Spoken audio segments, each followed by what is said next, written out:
श्री महालक्ष्मी व्रताची कथा, गुरुवारची कहाणी। श्री महालक्ष्मीची अनेक नावे, अनेक रूपे आहेत। पार्वती, सिंधुकन्या, महालक्ष्मी, लक्ष्मी, राजलक्ष्मी, ग्रहलक्ष्मी, सावित्री, राधिका, राजेश्वरी, चंद्रा, गिरिजा, पद्मा, मालती, सुशीला अशा विविध नावांनी श्री महालक्ष्मी ओळखली जाते। अशा या सर्वाभूती असलेल्या श्री महालक्ष्मीची ध्यानी घ्यावी अशी ही कहाणी आहे। द्वापार युगातली आपल्या भारतातील सौराष्ट्र देशात घडलेली।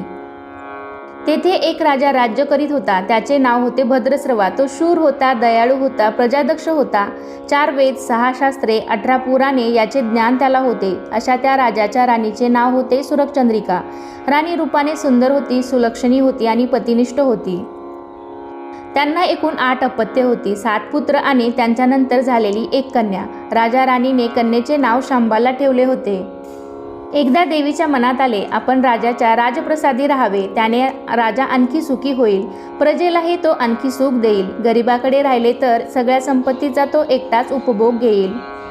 म्हणून देवीने एका म्हातारीचे रूप घेतले, फाटकी वस्त्रे लावली, आधारासाठी काठी घेतली आणि काठी टेकत टेकत ती राणीच्या महालाच्या दाराशी आली। तिला पाहताच एक दासी पुढे आली। तिने म्हातारीला विचारले, कोण ग बाई तू, कोठून आलीस, काय काम काढलंस, तुझं नाव काय, गाव काय, काय हवंय तुला? म्हातारीचे रूप घेतलेली श्री महालक्ष्मी म्हणाली, माझं नाव कमलाबाई, द्वारकेला राहते मी, तुझ्या राणीला भेटायला आले, कुठे आहे ती? दासी म्हणाली, राणीसाहेब महालात आहेत, त्यांना सांगायला गेले तर त्या माझ्यावरच रागावतील, तुला त्या कशा भेटतील, तुझा अवतार पाहून तुला त्या हाकलूनच देतील, तू इथेच थोडा वेळ आडोशाला थांब। म्हातारीला राग आला, ती संतापून म्हणाली, तुझी राणी गेल्या जन्मी एका वैश्याची पत्नी होती, तो वैश्य फार गरीब होता, त्यावरून त्या दोघांची नेहमी भांडणे होत, नवरा तिला मारहाण करी। या त्रासाला कंटाळून एक दिवस ती घर सोडून गेली आणि जंगलात उपाशी तपाशी भटकू लागली। तिची ती अवस्था पाहून मला तिची दया आली, मी तिला ऐश्वर्य, सुख आणि संपत्ती देणाऱ्या श्री महालक्ष्मी व्रताची माहिती सांगितली।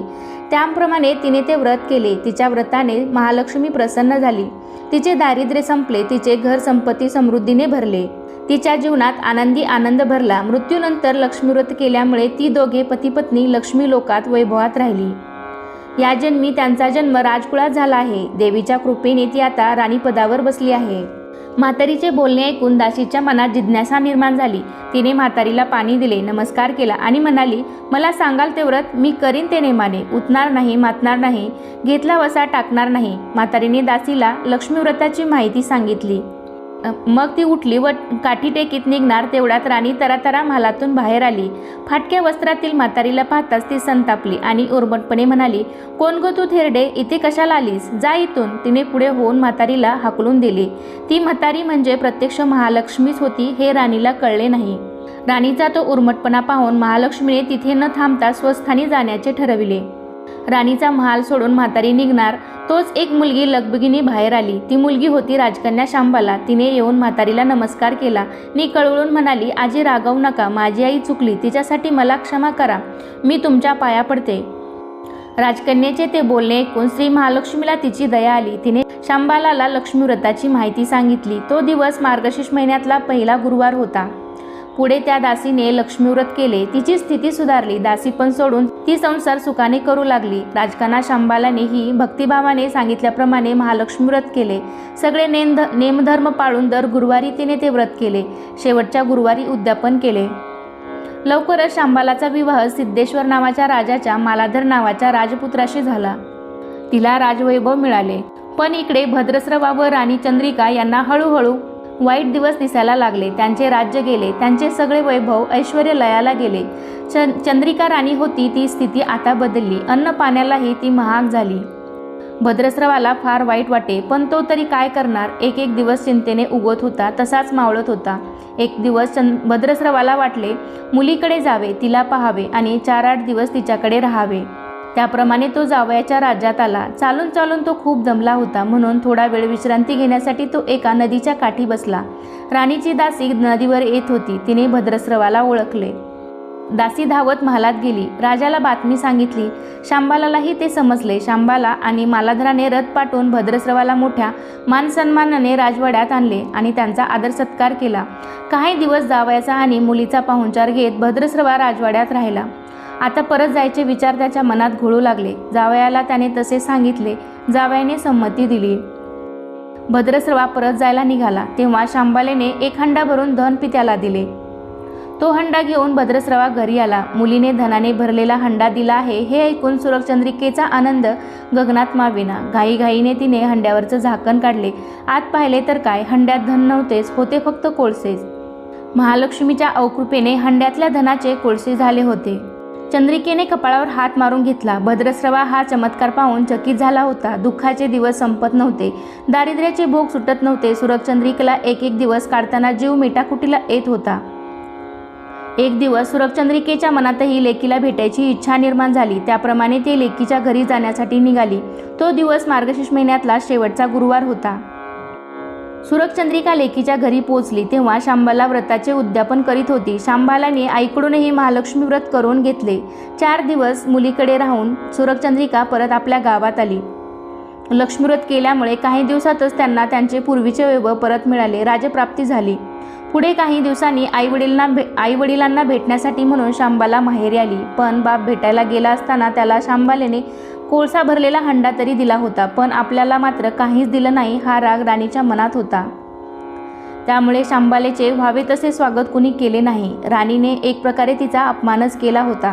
पण शांबालेला आईचा राग आला नाही. ती पुन्हा आपल्या घरी जाण्यासाठी निघाली. निघताना तिने पूर्वी बापाला दिलेला हंडा परत घेतला, त्यात मीठ भरले व तो हंडा घेऊन ती आपल्या सासरी आली. स्वगृही आल्यावर मालाधराने शांबालेला विचारले, माहेरून काय आणलंस? शांबालेने बरोबर आणलेल्या हंड्याकडे बोट दाखवले. मालाधराने झाकण काढून आत पाहिले तर हंड्यात मिठाचे खडे. मालाधराने चकित होत पत्नीला विचारले, हे काय? या मिठाचा काय उपयोग? शांबाला म्हणाली, थोडं थांबा म्हणजे कळेलच. त्या दिवशी शांबालेने कुठल्याच पदार्थात मीठ घातले नाही. सगळे पदार्थ अळणी. मालाधर जेवायला बसल्यावर तिने त्याला सगळे पदार्थ आवडले. सगळे जेवण त्याला अळणी लागले. मग शांबालेने पानात थोडे मीठ वाढले. अन्नपदार्थात ते मिसळताच बेचव अन्नाला चव आली. हा मिठाचा उपयोग, शांबाला पतीला म्हणाली. मालाधरालाही तिचे म्हणणे पटले. थोडक्यात जे कोणी श्री महालक्ष्मी व्रत श्रद्धेने आणि मनोभावे करतील त्यांना श्री महालक्ष्मी प्रसन्न होऊन त्यांच्यावर तिची कृपा होईल. पण श्रीमंती आल्यावर सुद्धा माणसाने उतू नये, मातू नये. नित्यनेमाने श्री महालक्ष्मी व्रत करावे. देवीचे मनन चिंतन करावे, म्हणजे देवी सदैव तुमच्या पाठीशी उभी राहील, तुमची कामना पूर्ण करील. अशी ही श्री महालक्ष्मीची कथा, गुरुवारची कहाणी. सुफळ संपूर्ण. श्री महालक्ष्मीची आरती.